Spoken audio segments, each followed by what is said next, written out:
મારું નામ ગોડિયારી વસંતભાઈ છે. હું જામનગર બોયઝ હોસ્ટેલમાં રહું છું.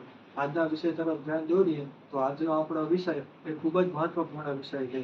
તે સામાજિક પરિવર્તન ચલાવવા યુવાનોની શક્તિ, એટલે કે સમાજમાં પરિવર્તન લાવવા માટે યુવાનો શું કરી શકે છે. સૌપ્રથમ તો સમાજ એટલે કે પરસ્પર સમાન પરંતુ વિશિષ્ટ સંસ્કૃતિ ધરાવતો, નિશ્ચિત ભૌગોલિક વિસ્તારોમાં રહેતા અને આમ તો એકતાની લાગણી ધરાવતા પરંતુ પોતાને અન્યથી વિશેષ માનતા લોકોના સમૂહને સમાજ કહેવામાં આવે છે. અને તેઓમાં આવતું પરિવર્તન એટલે કે સામાજિક પરિવર્તન.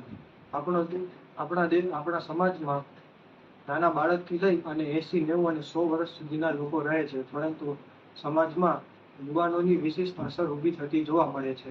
આપણો દેશ એ યુવાધન તરીકે પણ ઓળખવામાં આવે છે. યુવા શક્તિ એ અસંભવ કાર્યને પણ સંભવ કરી શકે છે.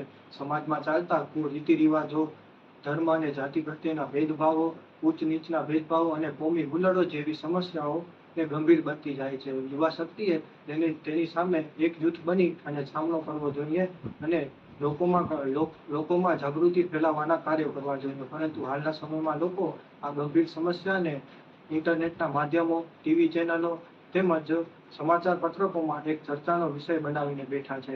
યુવાઓએ એકજૂથ બની અને તેઓમાં જાગૃતિ લાવવી જોઈએ.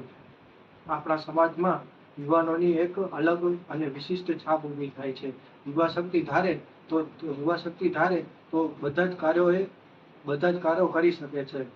જે દેશમાં યુવા શક્તિ સક્ષમ હોય તે દેશ કોઈ દિવસ પાછળ રહેતો નથી.